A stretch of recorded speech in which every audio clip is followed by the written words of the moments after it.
friends. It is so good to connect with you. It has been, I feel like it's been too long since I have been on here live to connect with you. And today is a very special day. It's also a bit of a challenging day.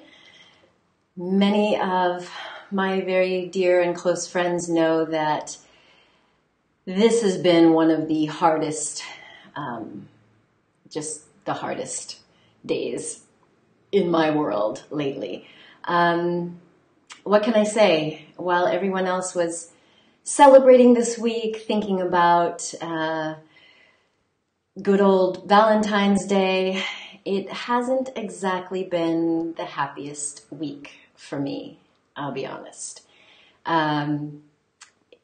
Yeah, that's just all that I can say.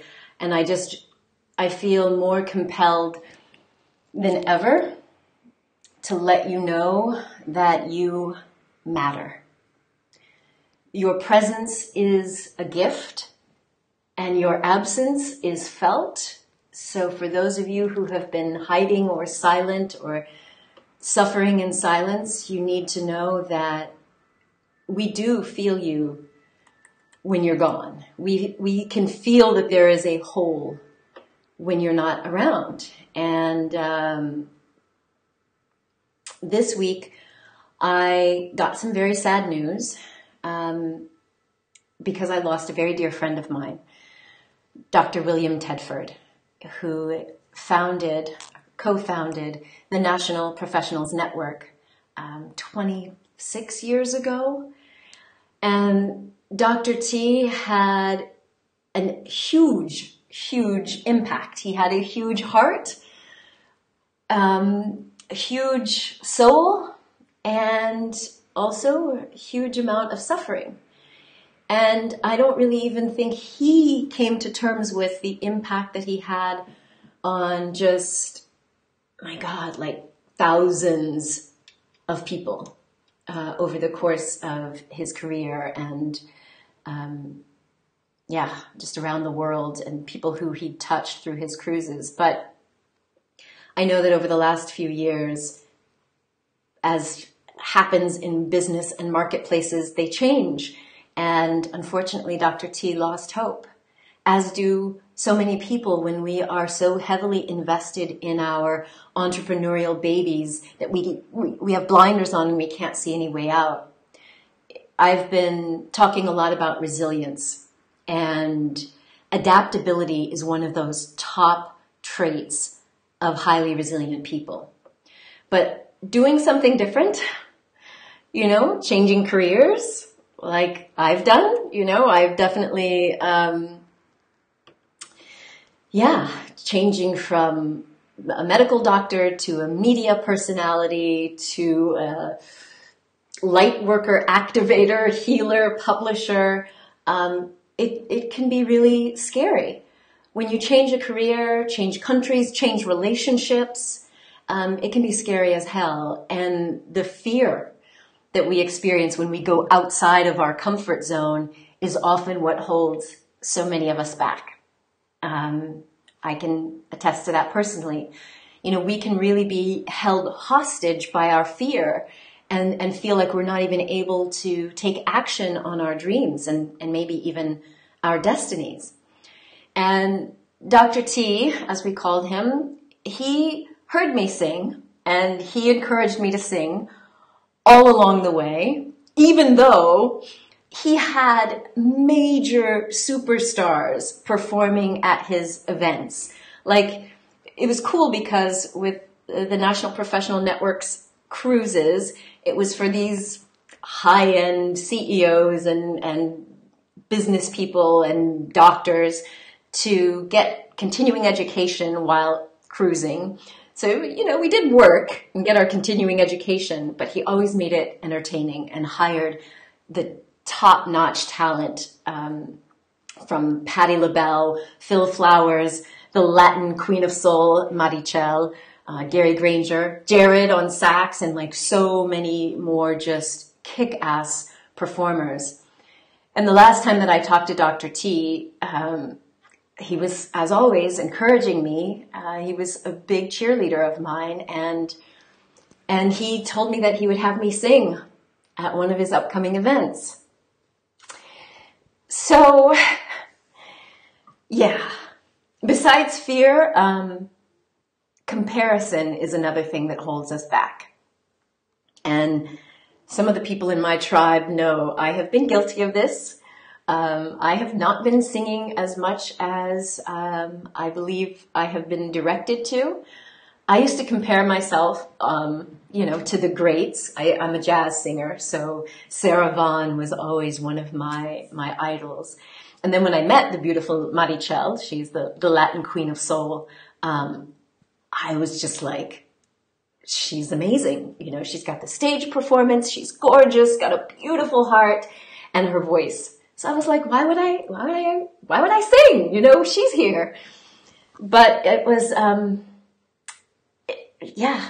I have been urged and nudged to sing more. And I didn't always understand. I thought, being a superstar or whatever, that's not my motivation anymore. So maybe the singing isn't important.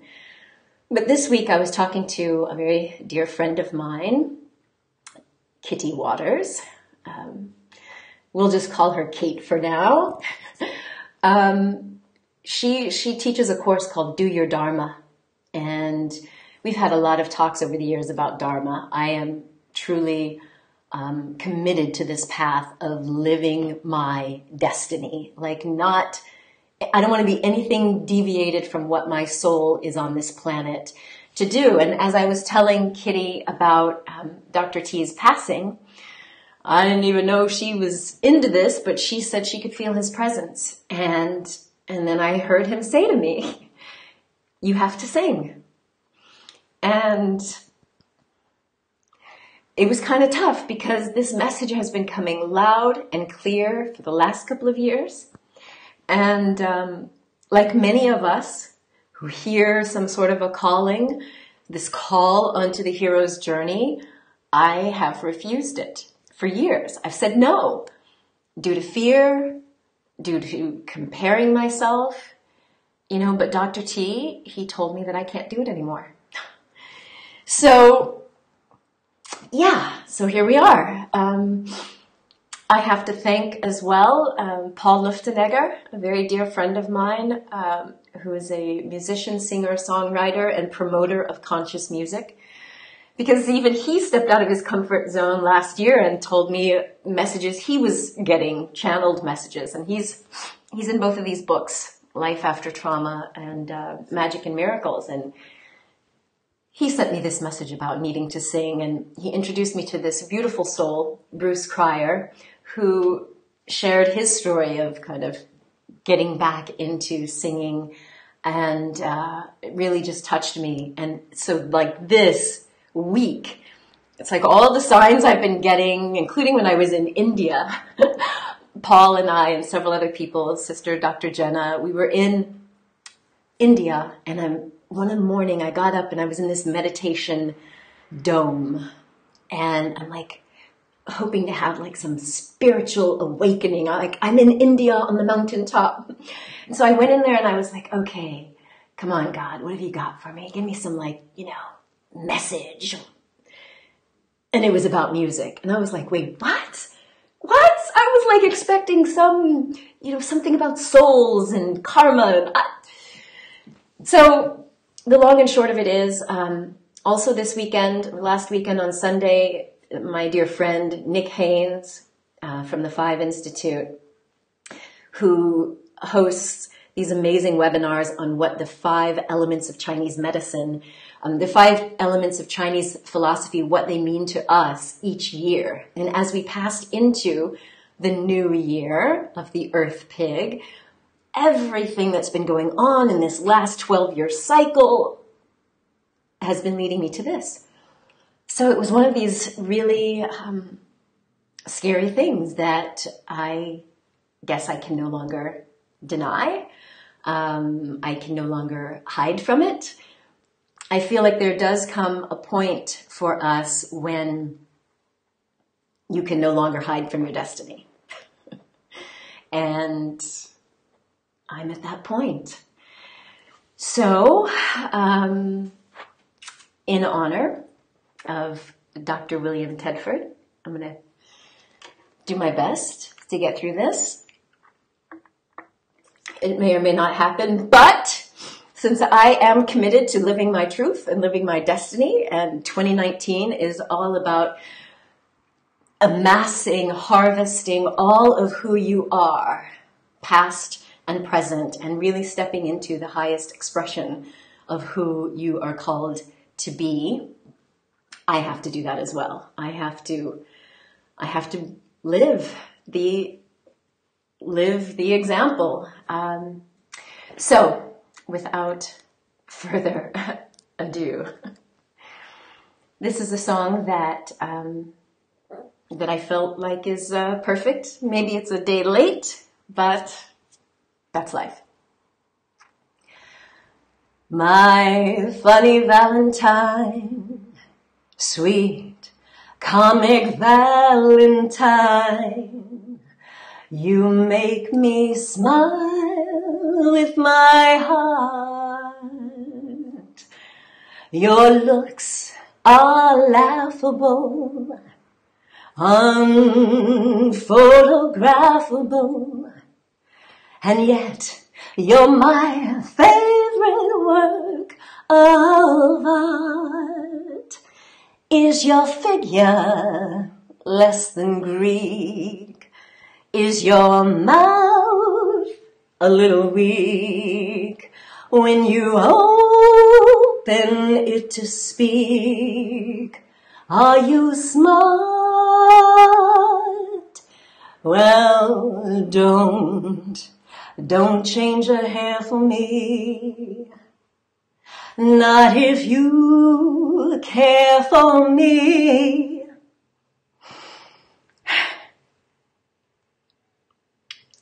Stay, little Valentine, stay.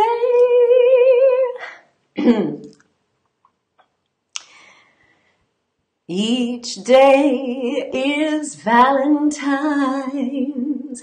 Stay, my Valentine.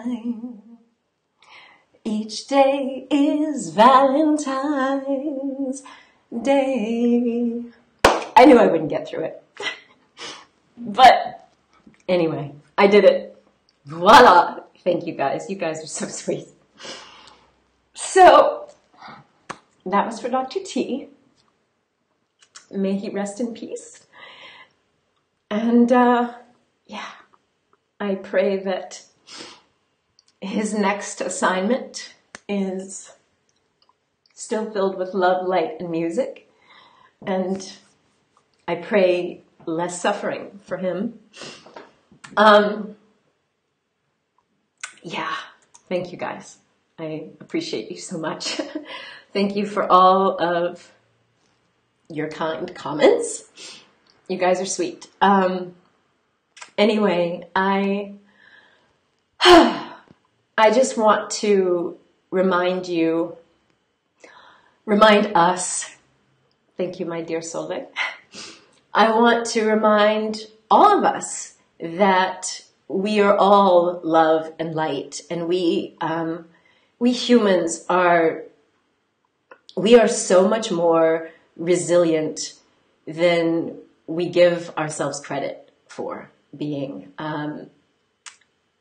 The human spirit is what keeps us going. It is our human spirit that animates this body. And I believe it is our human spirit or soul that really comes to this earth to live out some purpose or some destiny.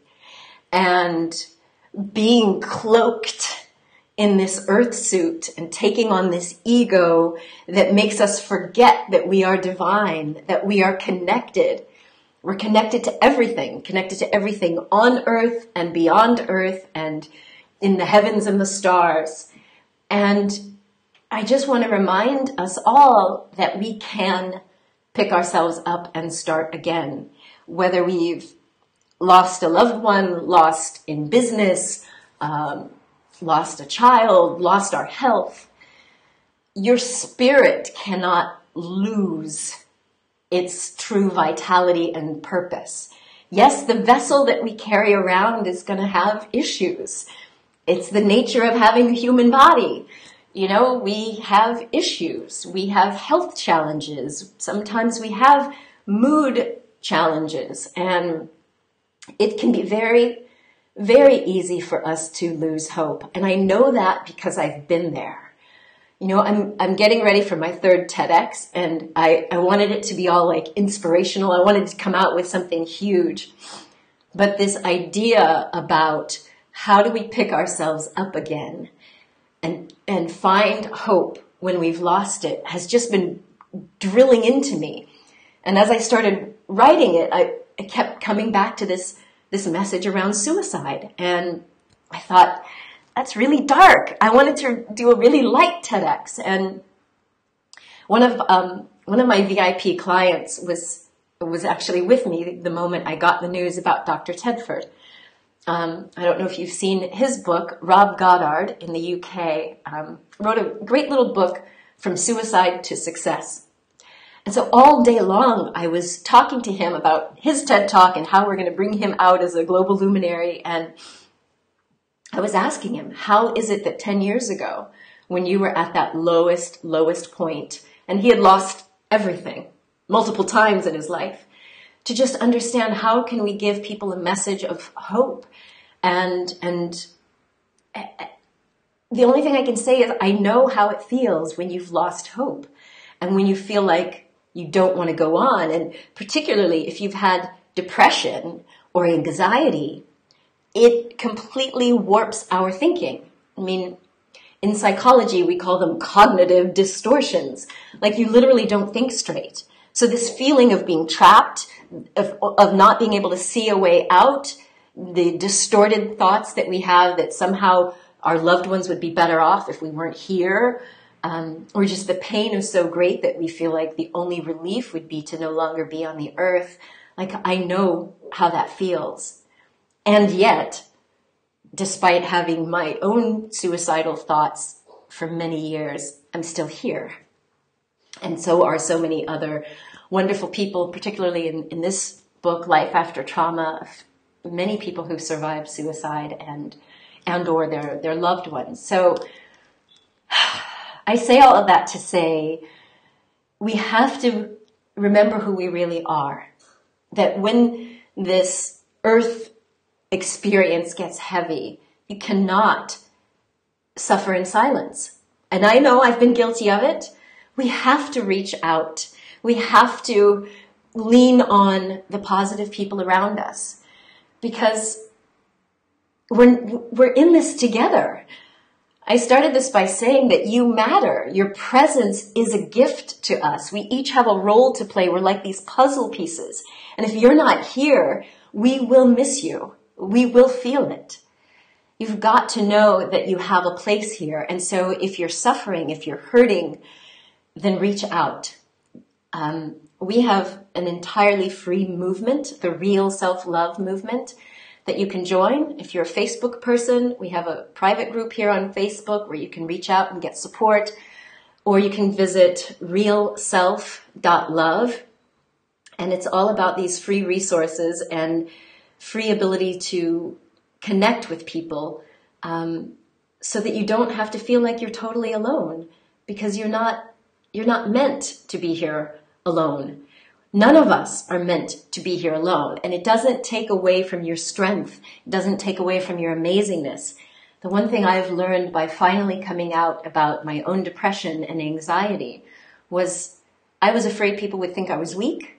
I was afraid people would think I was not competent. And instead, people have told me how strong and courageous they believed I was and how much they could actually relate to me, because then I was finally human instead of trying to be this perfectionistic robot. So I just want to remind you that you're not alone. You don't have to suffer in silence with the shame or the fear, the guilt if you've lost something or made mistakes. depression and suicide and all of that, there's no need for you to be hiding. So I invite you to connect with us.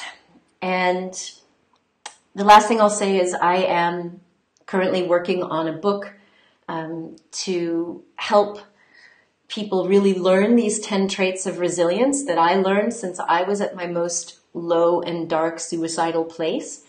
I made it a study of mine to understand how our brain can choose a different track. Instead of this hopelessness and helplessness, we can learn how to become more optimistic and positive.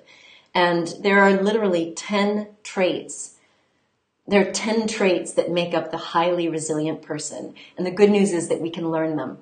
And so this next book that we're doing is the 10 traits of highly resilient people. You can get it totally for free. If you visit my website, you can get the ebook summary of these 10 traits. Go to andreapennington.com, or maybe Sarah can share.